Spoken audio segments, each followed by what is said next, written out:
Hello tout le monde, j'espère que vous allez bien, bienvenue sur la chaîne du Club Crypto. On va voir ensemble comment trader et investir sur une période de bear market. On le sait, les bull runs sont des super moments pour faire des gros gains, on achète un peu tout pump, c'est génial. On n'a pas trop besoin de faire grand chose, pas trop d'efforts et on s'en met plein les poches quand même. Par contre, quand on est sur un bear market, c'est totalement différent et les gens ne sont pas habitués. Les gens ont un petit peu les fesses entre deux chaises, ne savent pas forcément comment s'y prendre. Donc on va voir dans cette vidéo justement comment vous pouvez vous en sortir, comment vous pouvez faire des gains quand même, même sur une période de bear market. Avant de démarrer, je vous invite à vous abonner à la chaîne. Vous pouvez liker la vidéo, ça fait plaisir, ça récompense le travail qui est fourni et c'est top. Donc ce qu'il faut savoir déjà, c'est que sur une période de bear market, comment se passe un bear market? On le voit par exemple sur une période ici de retracement. Un bear market ne se fait pas tout simplement en ligne droite comme ça et on ne peut plus rien faire. Le marché est paralysé, on ne peut plus rien acheter. Non. Aujourd'hui, comment se fonctionne un bear market? Donc une période baissière, ok, peu importe sa durée, c'est que vous allez avoir des phases où ça va dump, plus ou moins fort, ok, comme on peut le voir en ce moment, mais vous allez aussi avoir des phases de retracement. Et finalement, une tendance baissière va être comme ça, mais à l'intérieur, vous allez avoir des opportunités comme ça.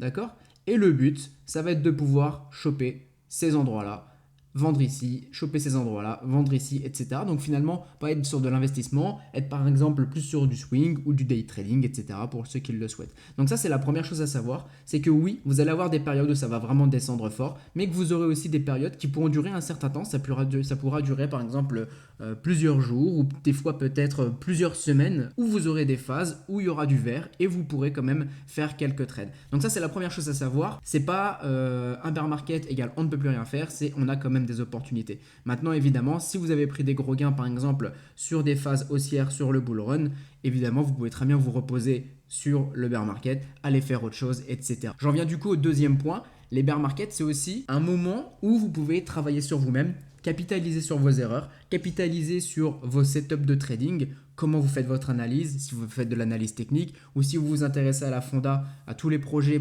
pourquoi pas justement vous servir de ce temps pour creuser d'autres choses et apprendre encore d'autres choses et être meilleur du coup pour les prochains bull runs. Ça, c'est aussi une chose que vous pouvez faire quand vous êtes sur une période de phase baissière. Mais surtout, vous devez retenir ça, qu'on peut rester positif en termes de mindset, on va dire, en termes d'opportunités, même sur une période baissière. Maintenant, ce que vous pouvez faire aussi, en rentrant un peu plus dans le détail sur un bear market, c'est, vous le savez, c'est du DCA. Donc du dollar, DCA, dollar, cost average. C'est-à-dire que si vous ne le savez pas, vous achetez un petit peu de temps en temps, ça peut être toutes les semaines, tous les mois, tous les trimestres, donc sur une durée en fonction d'une unité de temps, on va dire, d'une certaine temporalité, ou alors c'est en fonction des localisations. Vous vous dites par exemple, ok, moi je vois que du Bitcoin à 31 000 dollars, 30 000 dollars, ça m'intéresse bien, je vais rajouter un petit peu d'argent dedans et on verra bien par la suite. Sur du long terme, c'est des niveaux de prix qui me semblent intéressants et sur lesquels je peux faire un bénéfice. Pas forcément à court terme, mais à long terme. Donc ça, c'est du DCA. Vous pouvez le faire. Attention au DCA, n'allez pas acheter tous les dips. Pourquoi? Imaginons que vous avez acheté, imaginons, on prend Bitcoin, mais ça peut être n'importe quel altcoin, etc. Ça peut être Luna, ça peut être Atom, ça peut être Link, ça peut être ce que vous voulez, Solana. Imaginons vous avez commencé, vous avez un prix moyen qui est aux environs des 57 000 dollars. Vous êtes arrivé un peu tard dans le marché et vous avez acheté finalement ici. Ok, une certaine somme. Vous avez acheté ce dip, par exemple, vous vous êtes dit, moi 47 000 dollars ou même 40 000 dollars grosso modo, ça me semble bien, vous avez racheté ici.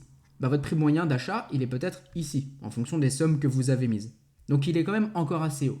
Et ici, vous vous dites, ok, je rachète, je fais du dollar cost average, je rachète ici.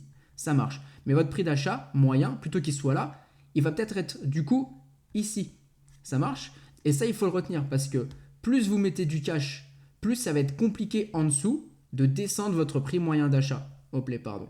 Puisque vous aurez beaucoup d'argent qui sera bloqué ici.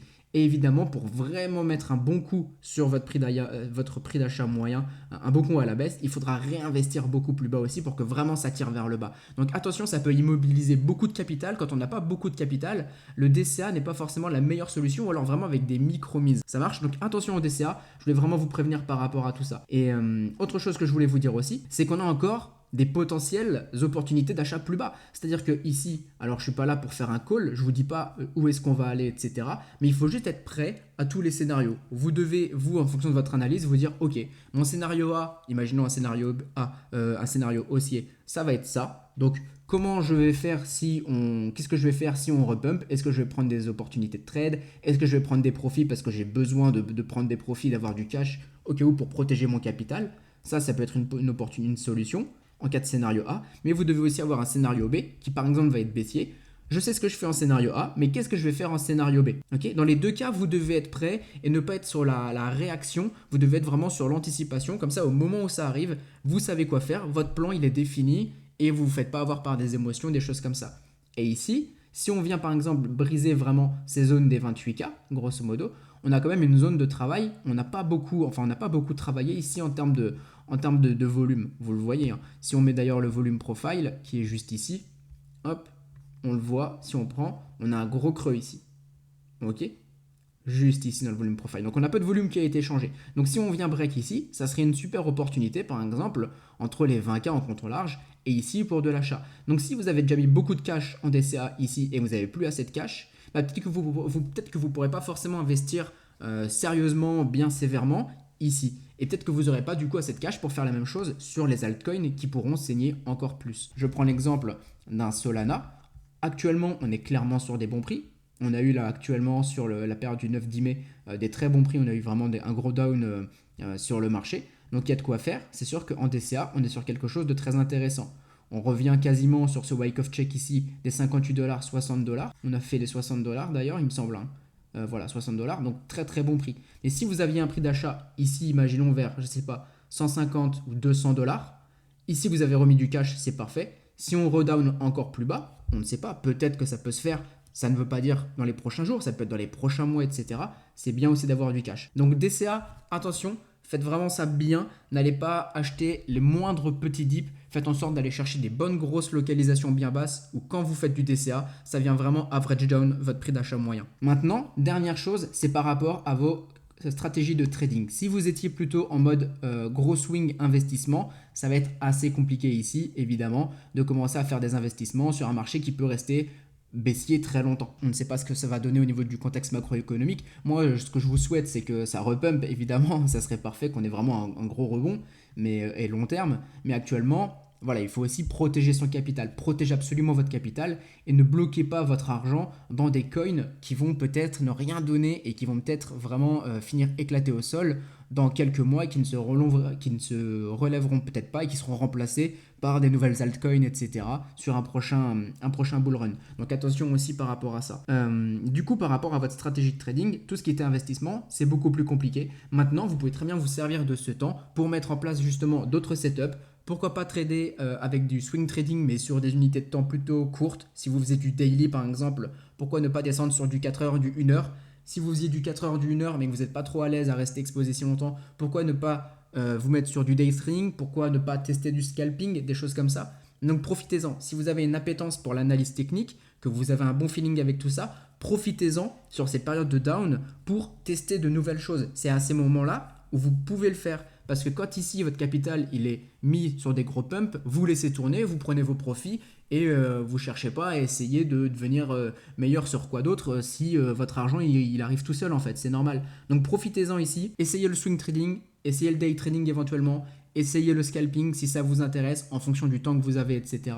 Mais faites en sorte de capitaliser sur ces périodes pour devenir meilleur beaucoup plus tard. C'est vraiment ce qu'il faut faire sur un bear market. Capitaliser pour être meilleur beaucoup plus tard. Et ne restez pas passif, ne restez pas désintéressé de la crypto. Il y a des choses qui vont se faire pendant un bear market, il y a des choses qui vont naître, donc soyez là à ce moment-là. C'est tout ce que je voulais vous dire. Je voulais faire une vidéo simple, rapide, efficace. Restez rationnel par rapport à ce que donne le marché. N'essayez pas tout acheter, n'essayez pas d'acheter tous les dips, ok? Ceux qui ont acheté ce dip, actuellement, ils ont quand même beaucoup d'argent qui est encore bloqué, ils ont la tête sous l'eau. Donc faites attention par rapport à tout ça. Si vous avez besoin, vous pouvez rejoindre le Discord qui est dans le lien, qui est en lien dans la description. Vous avez aussi la formation d'analyse technique, justement, le lien dans la description. C'est 3 heures de vidéo, vous avez tout, vous avez accès à vie à la formation. Quand il y a des nouvelles vidéos, elles sont rajoutées gratuitement, vous n'avez rien à payer en plus, c'est parfait. Donc profitez-en, ça vous donnera tout ce qu'il faut pour mettre en place une stratégie de trading, être bon en analyse technique, maîtriser le domaine et être meilleur que tous les autres traders sur le marché. Pour ceux qui le souhaitent et qui ont moins le temps aussi de faire de l'analyse, vous avez le Telegram privé avec des signaux de trading qui sont donnés, orienté plutôt swing trading, donc c'est mes propres analyses. Si vous me faites confiance, vous pouvez l'intégrer. Voilà, tout est ici et je vous dis à très bientôt.